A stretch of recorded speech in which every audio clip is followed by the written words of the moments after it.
বাজার যাচ্ছি কটার সময় ভাই? 11টা, ফিরবো 12:30টার সময়। খাওয়া দাওয়া মনে হয় 3টা-4টায় হবে, দেখা যাক। ভাই রে ভাই, বাজারটা কি এটা? আমরা মূলত খুব সকালে বাজারে যাই, বাট আজকে মনে না থাকার কারণে আমরা দুজনেরই লেট হয়ে গেছে। রিক্সা থেকে নেমেই আমরা চলে আসি গরুর মাংসের এরিয়াতে। গরুর মাংসের এরিয়াতে নামার পরে এত এত মানুষ আপনাকে ডাকবে, মনে হবে আপনি নিজেই একটা গরু। কেউ বলতেছে আমাদের এখানে হাড্ডি ছাড়া, আরেকজন বলতেছে আমরা তেল বেশি দেই, মানে খালি ডাকে ডাকে পটানোর চিন্তা। এই হচ্ছে গরুর মার্কেট, মানে গরুর মার্কেট তো নয়, গরুর গোস্তর মার্কেট।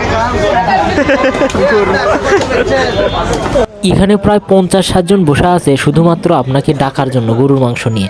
এখানে আসলে মনে হবে যে গরুর মাংস খাওয়া ছাড়া আপনার জীবনের কোনো উদ্দেশ্যই মনে হয় নাই, তাই না?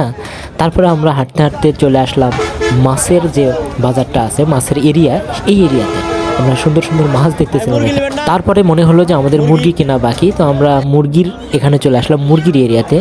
তো মুরগি আমরা এখানে দেখতে পাচ্ছেন শহরের এই মুরগিগুলো কীভাবে বিক্রি করা হয়। এক লাইনে সবগুলো মুরগির মার্কেট, কেউ বেশিও নিতে পারবে না, কমও নিতে পারবে না, এরকম টাইপের। তো মুরগি আমরা এখান থেকে কিনে আমরা মুরগির এরিয়ার যে পাশে, এটার পাশেই ছিল মাছের যে এরিয়া, সেখানে পিছনে দেখতে পাচ্ছেন আপনারা।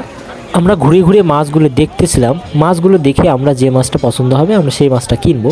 মাছ কেনার পরে মাছের যে লাইনগুলো আছে আপনারা দেখতে পাচ্ছেন, সুন্দর করে সাজানো আছে, গোছানো আছে।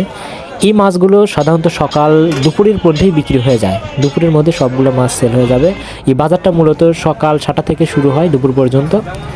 এবং আমরা তারপর চলে আসি সবজির যে এরিয়া, এখানে সবজি কেনার জন্য শাক সবজি পেঁয়াজ মরিচ এখানে সব কিছু একসাথে পাওয়া যায়। আমরা যেহেতু দেরি করে বাজারে গিয়েছিলাম, এই জন্য বাজারে ভিড় একটু কম। আপনি যদি সকালে যান তাহলে ভিড়ের কারণে আপনি বাজারে ঢুকতে পারবেন না, এরকম একটা পরিস্থিতি হয়ে যায়। অ্যান্ড আমরা বাজারটি ছিল বগুড়া চারমাথা গোদারপাড়া বাজার। আর এই ভিডিওটা এখানে শেষ করছি, আমরা চলে যাচ্ছি আমাদের আপন গন্তব্যে। ভালো লাগলে অবশ্যই লাইক করবেন এবং শেয়ার করবেন, শেয়ার করে পাশে থাকবেন। ধন্যবাদ।